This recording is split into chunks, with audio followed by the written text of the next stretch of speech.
ये कहानी है धूपपुर गांव की, जहां उस साल रिकॉर्ड तोड़ गर्मी पड़ रही थी। गांव में सिर्फ एक ही जगह थी जहां लोगों को थोड़ी राहत मिलती थी, गुलफाम सेठ का ढाबा, जहां एसी लगा हुआ था। लोग वहां खाना खाने कम और ठंडी हवा खाने ज्यादा आया करते थे। और उसी ढाबे पर काम करता था एक गरीब लेकिन ईमानदार रसोइया, लल्लन। अरे बाबा, ये सूरज है या हलवाई की भट्टी? ऐसा लग रहा है जैसे कुदरत ने पूरे गांव को तवे पर गैस फुल कर दी है। जुनिया, ओ जुनिया, जरा ठंडा पानी देना, कलेजा जल रहा है। तभी लल्लन की पत्नी झुनिया पानी का गिलास लेकर वहां आ जाती है। ये लीजिए पानी। पर लल्लन, पानी से प्यास बुझेगी, किस्मत की आग नहीं। तुम उस गुलफाम सेठ के यहाँ हड्डियां गला रहे हो। वो तुम्हें पगार के नाम पर चिल्लड़ थमाता है और खुद नोटों पर सोता है।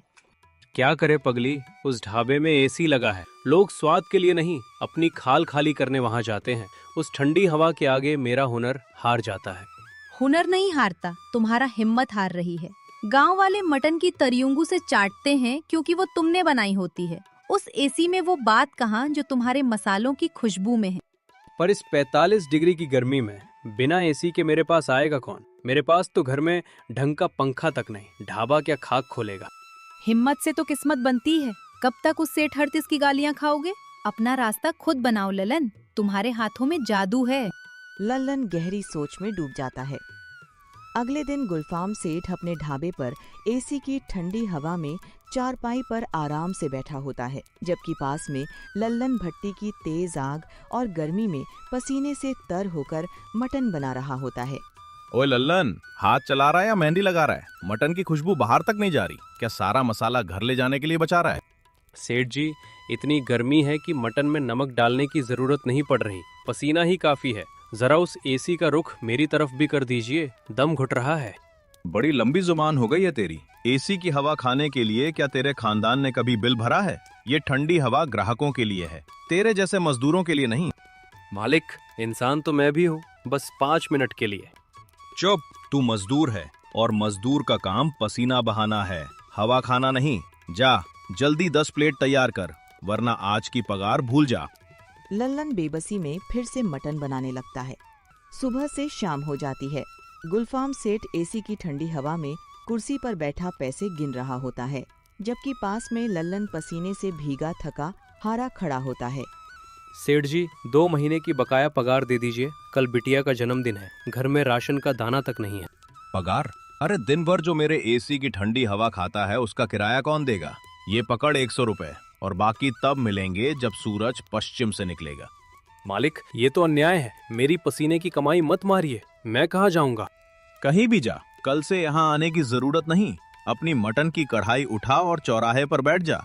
देखूं कौन आता है तेरे पास बिना एसी के मटन खाने। सेठ जी, आप मेरा हुनर छीन सकते हैं, किस्मत नहीं। बड़ा आया किस्मत वाला, निकल यहाँ से, अपनी औकात देख। लल्लन अपमानित होकर 100 का नोट उठाता है और भारी कदमों से बाहर चला जाता है। रात का समय है। लल्लन उदास होकर अपने घर की चौखट पर बैठा होता है और सामने उसकी पत्नी झुनिया चिंतित होकर उसे देख रही होती है। जुनिया, सब खत्म हो गया। सेठ ने पगार भी मार ली और काम से भी निकाल दिया। उसने मुझे चुनौती दी है कि बिना एसी के मेरे पास कोई मटन खाने नहीं आएगा। मैं हार गया हूँ। हारता वो है जो कोशिश नहीं करता। सेठ ने आपके पैसे छीने हैं, आपके हाथों का जादू नहीं। हम अपना ढाबा खोलेंगे इसी गांव के चौराहे पर बिना एसी के इस चिलचिलाती गर्मी में कौन आएगा? हम खस की चटाइयां लगाएंगे और मिट्टी की हांडी में मटन पकाएंगे। जब उन पर पानी पड़ेगा तो जो सोंधी खुशबू और ठंडक मिलेगी वो सेठ के मशीनी एसी से लाख गुना बेहतर होगी। पर सामान के पैसे कहाँ से आएंगे? तभी झुनिया अपने हाथ से सोने का कंगन उतारकर लल्लन की तरफ बढ़ा देती है। इन्हें बेच दीजिए, ये हमारे नए कल की शुरुआत करेंगे। कल सूरज लल्लन उस्ताद के लिए उगेगा, मजदूर के लिए नहीं। लल्लन की आंखों में नई चमक आ जाती है। अगले ही दिन बरगद के पेड़ के नीचे तिरपाल लगाकर लल्लन अपना छोटा सा ढाबा शुरू कर देता है। आओ भाई आओ, लल्लन भाई का असली हांडी मटन। खुशबू ऐसी कि जो सूंघे वो दीवाना हो जाए, जो खाए वो मजे में खो जाए। तभी गांव के बुजुर्ग काका वहां से गुजरते हैं और लल्लन के ढाबे के सामने आकर रुक जाते हैं। लल्लन बेटा, खुशबू तो खींच रही है, पर इस चिलचिलाती धूप में यहाँ बैठेंगे तो उबल जाएंगे। सेठ के यहाँ कम से कम एसी तो है। काका बस एक बार अंदर कदम रखिए, अगर पसीना आ जाए तो पैसे मत देना। काका जैसे ही अंदर आते हैं, गीली खस की ठंडी हवा उन्हें छूती है। अरे वाह, बाहर तो आग बरस रही है, पर यहाँ तो नैनीताल जैसी ठंडक है और ये मिट्टी की सूंधी खुशबू, मजा आ गया भाई। यही तो देसी जादू है काका, यहाँ हवा बिजली से नहीं सुकून से चलती है। बैठिए, गर्मा गर्म मटन तैयार है। तभी धीरे धीरे और भी गांव वाले वहां जुटने लगते हैं और देखते ही देखते लल्लन के ढाबे पर भीड़ लग जाती है। तभी शहर से मिस्टर चटर्जी और मिसेस चटर्जी अपनी गाड़ी में वहां से गुजर रहे होते हैं कि अचानक उनकी कार खराब हो जाती है और उसमें से धुआं निकलने लगता है। ओह नो, इसी गांव के बीच में इस गाड़ी को दम तोड़ना था। मेरा बीपी और इस इंजन का टेम्परेचर दोनों 100 के पार जा रहे हैं। मिसेस चटर्जी, हम यहाँ उबल कर मर जाएंगे। चिल्लाना बंद कीजिए, वहाँ देखिए, उस पुराने बरगद के नीचे कोई ढाबा है। वहाँ से बहुत सौंधी और ठंडी खुशबू आ रही है। उस झोपड़ी में वहाँ एसी नहीं होगा तो मैं 1 मिनट भी नहीं रुकूंगा। कम से कम छाया तो है, चलिए वहाँ, वरना मैं यहीं पिघल जाऊंगी। फिर दोनों धीरे धीरे लल्लन के ढाबे की तरफ बढ़ने लगते हैं। अगले ही पल मिस्टर और मिसेस चटर्जी दोनों लल्लन के ढाबे पर पहुंच जाते हैं। पधारिए साहब। मेम साहब, आप लोग बहुत परेशान लग रहे हैं, घबराइए मत, आप हमारे इस गरीब खाने में आराम कीजिए, हम मैकेनिक का इंतजाम करते हैं। अरे भाई, इस गर्मी में दिमाग काम नहीं कर रहा, क्या यहाँ कोई ठंडा कमरा मिलेगा? झुनिया उन्हें तिरपाल के नीचे ले जाती है। अंदर कदम रखते ही मिस्टर चटर्जी का चेहरा खिल जाता है। ओह अमेजिंग! ललन भाई, यहाँ इतनी ठंडी हवा कहाँ से आ रही है? मुझे तो कोई मशीन या एसी नजर नहीं आ रहा। वाकई कितनी सौंधी खुशबू है, मेरा तो सारा तनाव ही गायब हो गया।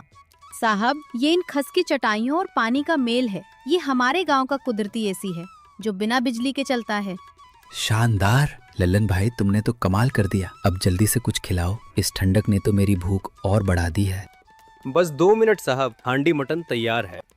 लल्लन पीतल की थाली में गर्मा गर्म हांडी मटन और चावल परोसता है। मिस्टर चटर्जी पहला निवाला लेते ही बुत बन जाते हैं। क्या हुआ मिस्टर चैटर्जी, नमक तेज है क्या? आप कुछ बोल क्यों नहीं रहे? मिसेस चैटर्जी, इसे चखो, ये मटन नहीं है, ये तो जन्नत का रास्ता है। ऐसा स्वाद मैंने आज तक किसी 5 स्टार होटल में नहीं पाया। तभी मिसेस चटर्जी मटन का पहला निवाला अपने मुंह में रखती हैं। ओह माय गॉड, ये तो वाकई मखमली सपना है। लल्लन, क्या तुमने इसमें कोई जादुई जड़ी बूटी डाली है? ये तो मुंह में जाते ही घुल गया। नहीं मेम साहब, बस घर के पिसे मसाले और मिट्टी की हांडी का प्यार है।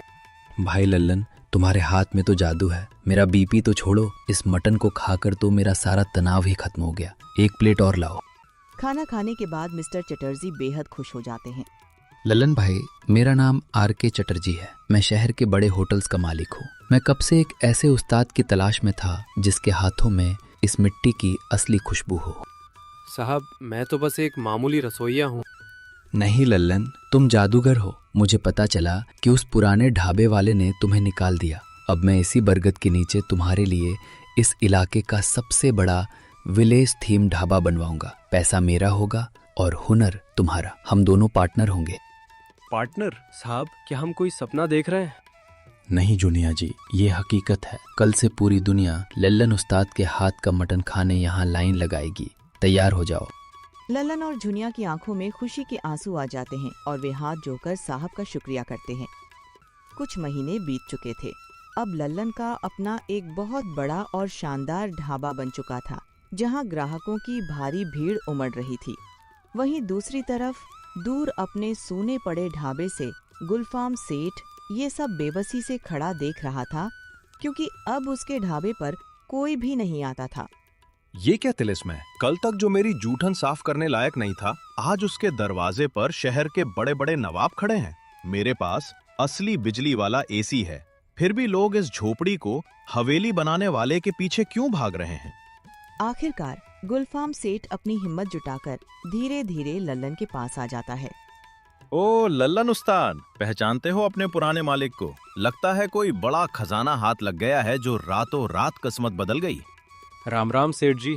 खजाना तो पहले भी मेरे पास ही था, मेरे हाथों का हुनर। बस आपने उसे मिट्टी समझा और चटर्जी साहब ने उसे सोना। पर लल्लन, मेरे पास सबसे महंगा एसी है, फिर भी ग्राहक वहाँ नहीं आते। तेरे यहाँ ऐसा क्या है जो लोग खींचे चले आ रहे हैं? सेठ जी, आपके यहाँ सिर्फ मशीन की ठंडी हवा थी, लेकिन हमारे यहाँ खस की वो ठंडक है जिसमें इस मिट्टी की दुआएं शामिल हैं। आपने लल्लन को अपमानित करके बाहर निकाला था, लेकिन देखिए उसी अपमान ने इसे उस्ताद बना दिया। लल्लन भाई, मेरा ढाबा तो बंद होने की कगार पर है। क्या तुम मुझे अपना पार्टनर बनाओगे? मैं तुम्हारे यहाँ मैनेजर का काम संभाल लूंगा।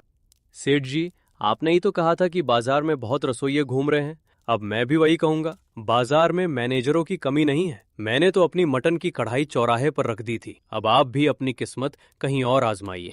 इसके बाद गुलफाम सेठ चुपचाप वहां से चला जाता है और इसी के साथ ये कहानी यहीं समाप्त हो जाती है। ऐसी ही मज़ेदार कहानियां देखने के लिए वीडियो को लाइक, शेयर और चैनल को सब्सक्राइब करना मत भूलिए। फिर मिलते हैं एक नई कहानी के साथ। धन्यवाद।